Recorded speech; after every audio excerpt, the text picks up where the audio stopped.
मैं उस परिवार का लड़का हूं सभापति महोदय, जिसके दादा जो है नक्सलवाद की भेंट चढ़ गए। आज भी उनकी लाश नहीं मिली। पिछले 35 साल से मैं अपने दादा को जो है ढूंढ रहा हूं और उनका श्राद्ध तक नहीं कर पाया। मैं उस पार्टी का सदस्य हूं झारखंड में, जिस पार्टी के नेता बाबूलाल मरांडी जी के बेटे, जिनके की शादी तुरंत हुई थी 1 महीना पहले, उसको नक्सलाइट ने गोली से मार दिया। मुख्यमंत्री थे बाबूलाल मरांडी जी। मैं उस झारखंड राज्य का सांसद हूं जिसमें 24 में से 18 जिले नक्सलवाद की भेंट चढ़े।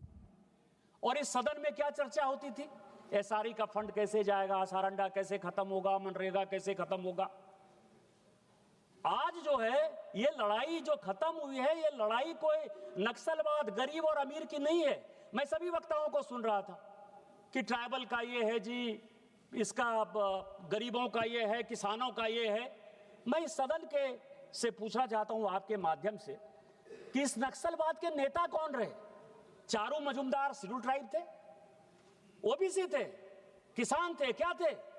कानू सन्याल ब्राह्मण थे, विनोद मिश्रा ब्राह्मण थे, विश्वनाथ तिवारी ब्राह्मण थे, सत्यनारायण कम्मा थे, नागा रेड्डी थे। यही 7-8 लोगों ने तो यह आंदोलन किया। आप किसकी बात कर रहे हो? किस आदिवासी की बात कर रहे हो? किस किसान की बात कर रहे हो? किस गरीबों की बात कर रहे हो? ये लड़ाई क्या है? ये लड़ाई विचारधारा की है। और ये विचारधारा की लड़ाई 1 अप्रैल 1949 को जवाहरलाल नेहरू जी ने सभी मुख्यमंत्रियों को पत्र लिखा। 1 अप्रैल 1949, आज 30 मार्च है, 1 अप्रैल 1949।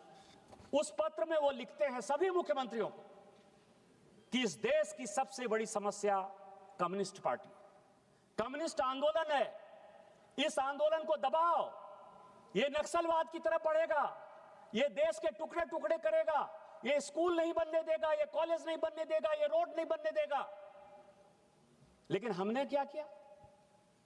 हमने क्या किया? कांग्रेस पार्टी जब टूटी तो इसने सीपीआई का सहारा लिया।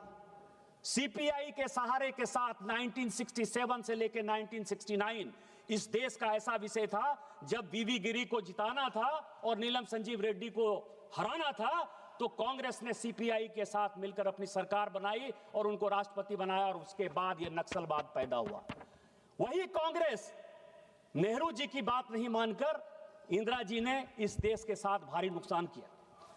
और क्या हुआ मैं आपको बताऊं कि सबसे पहला काम, आदिवासियों का सबसे बड़ा अधिकार जो कांग्रेस ने खत्म किया, आर्टिकल 339 इस संविधान में लिखा हुआ है कि शेड्यूल 5, शेड्यूल 6 के जो जिले हैं, जो आदिवासी बाहुल्य जिले हैं, उसका पूरा का पूरा जो डेवलपमेंट का मॉडल है वो भारत सरकार अपने हाथ से बनाएगी।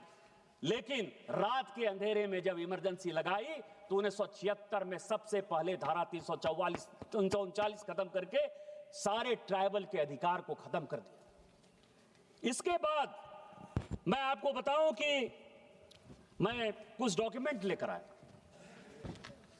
जब नक्सलवाड़ी में डेवलप हुआ और उसने हत्या का काम चालू किया, तो चीन के रेडियो ने जून 1967 में कहा कि ये काम सबसे बढ़िया है और हम भारत को जो है ये सारे नक्सलवादी गतिविधि के लिए मदद करेंगे। और 1969 का जो कम्युनिस्ट पार्टी का रिजोल्यूशन है चाइना का, वो ये कहता है कि हम पूरा का पूरा उसको समर्थन करेंगे। और आपने क्या किया?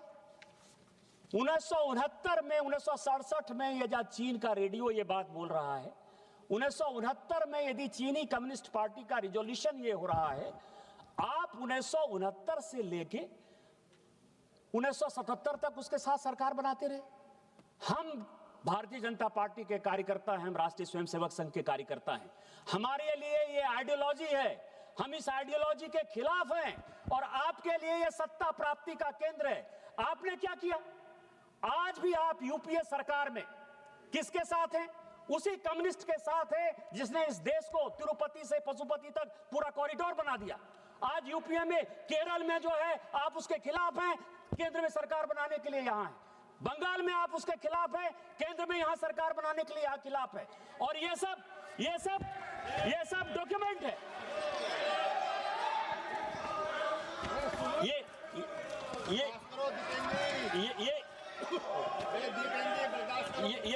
ये सब डॉक्यूमेंट है। अरे बर्दाश्त करो। ये सब डॉक्यूमेंट है और मैं डॉक्यूमेंट्री प्रूफ के साथ ये सारी बातें कर रहा हूं। आपको एक और आश्चर्य बना दूं दीपेंद्र जी, मैं बोलना नहीं चाहता था।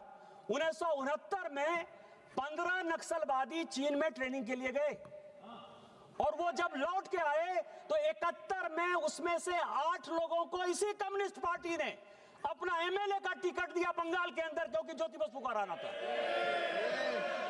क्या बात कर रहे हो? और खोलें, और खोलना चाहते हो? 1980 के अंदर 35 लोग चीनी कम्युनिस्ट पार्टी के सदस्य होने के लिए गए, उनको ट्रेनिंग दिया गया और उत्तर प्रदेश के चुनाव में, झारखंड के चुनाव में, छत्तीसगढ़ के चुनाव में, बिहार के चुनाव में, बंगाल के चुनाव में, उसमें से 5 लोगों को कैंडिडेट बनाया आपने। पूरे चुनाव जीतने के लिए, पूरा चुनाव की लड़ाई लड़ने के लिए कांग्रेस पार्टी ने इस एलडब्ल्यू को बढ़ाया, उसने एक्सट्रीमिज्म को बढ़ाया, उसने आतंकवाद को बढ़ाया, जिसके कारण कि लोग गरीब रहे। आज जो हमने किया है, और बताएं, आज जो हमने किया है और माननीय गृह मंत्री जी ने किया है, ये सबसे इंपॉर्टेंट है। हमने जो है लोगों को लोग समझा है। प्रधानमंत्री